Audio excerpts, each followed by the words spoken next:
La Maison-Blanche est submergée d'appels téléphoniques de témoins.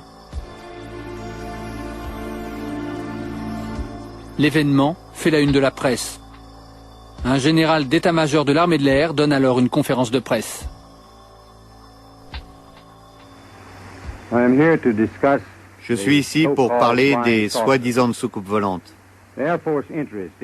L'intérêt manifesté par l'US Air Force pour ce problème résulte de l'obligation d'identifier et d'analyser de notre mieux tout objet se trouvant dans l'espace aérien américain et pouvant constituer une menace pour les États-Unis.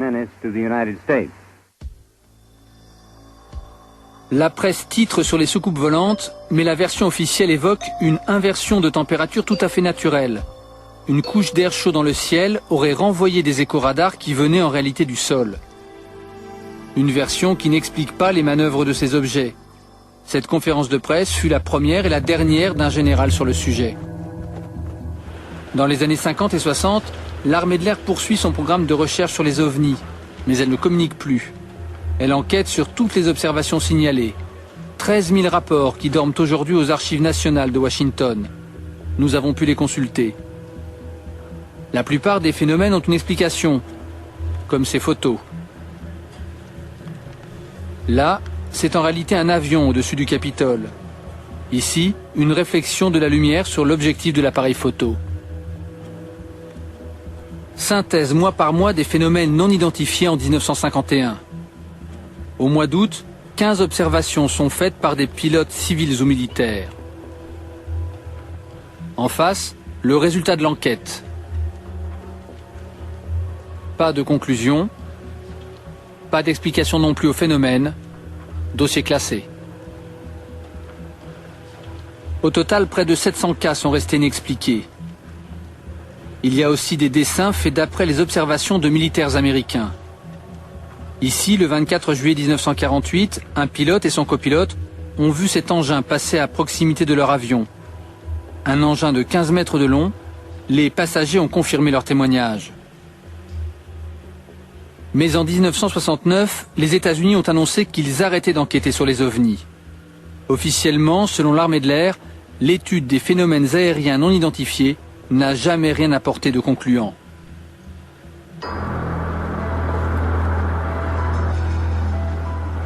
Nous partons pour l'Arizona, au centre des États-Unis. Nous avons rendez-vous avec un avocat qui a attaqué le gouvernement américain devant la justice. Peter Gersten voulait obtenir la preuve que les États-Unis se sont intéressés aux ovnis bien après 1969.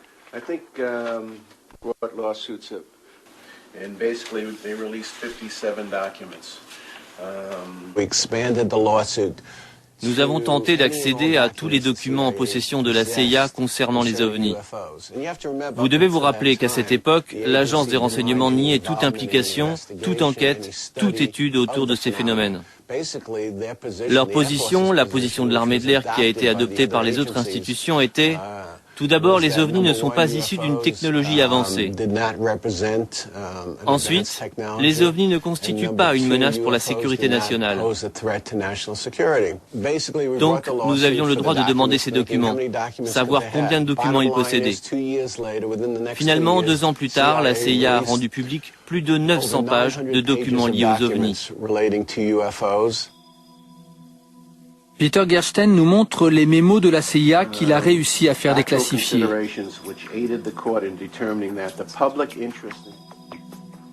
Ces documents recensent toutes sortes d'observations.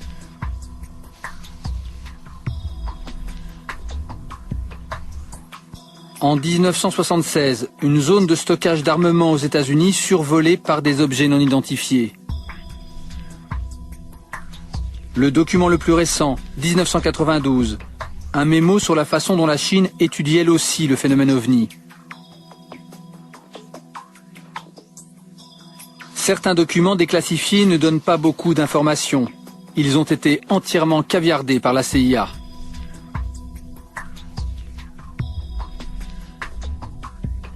Mais Gersten ne s'arrête pas là. Il a aussi essayé d'obtenir des documents de la NSA, l'Agence de sécurité nationale, l'agence la plus discrète des États-Unis.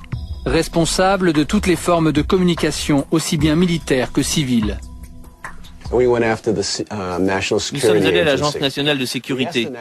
Nous avons demandé à la NSA combien de documents ils possédaient, mais ils ont refusé de nous le dire. Ils nous ont dit « c'est top secret ». Le juge a obligé l'agence à nous le dire. Résultat, 135 documents. Nous avons dit d'accord, nous voulons ces documents. La NSA a dit non, vous n'aurez aucun document qui peut affecter la sécurité nationale.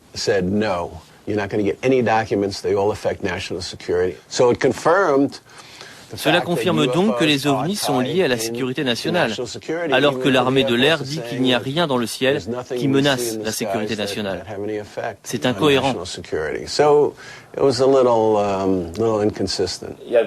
Le secret, c'est la solution la plus pratique?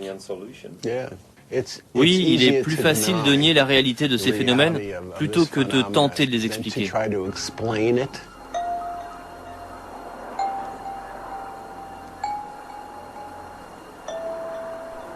Le Pentagone, l'équivalent américain de notre ministère de la Défense, refuse de communiquer sur les ovnis. Nous avons envoyé plusieurs demandes d'interview. Elles sont toutes restées sans réponse. L'un des phénomènes ovnis qui a suscité le plus de controverses a eu lieu sur une base américaine de l'OTAN en Angleterre. 26 décembre 1980 à Rendlesham, à 200 km au nord-est de Londres, sur une base ultra sécurisée qui abrite des missiles nucléaires de l'OTAN. Vers 1h du matin, un soldat américain aperçoit une lumière au-dessus de la forêt de Rendlesham. Les autorités de la base envoient immédiatement 3 soldats sur place. Parmi eux, il y avait le sergent américain James Penniston.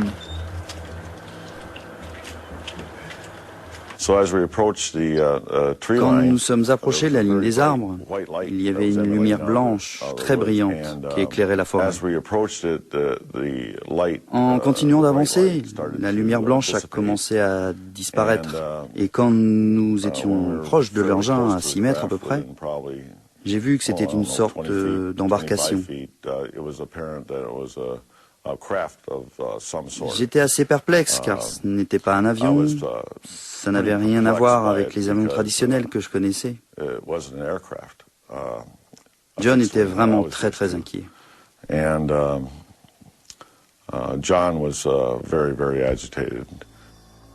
Les 3 soldats font le même récit. Le sergent Penniston a fait des dessins de ce qu'ils ont vu. Ce n'était pas immense, de la taille d'un char d'assaut selon les 3 militaires. D'après leur témoignage, après 5 minutes d'observation, l'objet a décollé. Les avions traditionnels font du bruit, il y a un déplacement d'air. Là, il a décollé sans son et sans aucun déplacement d'air. On ne sait pas comment quelque chose comme ça peut se produire.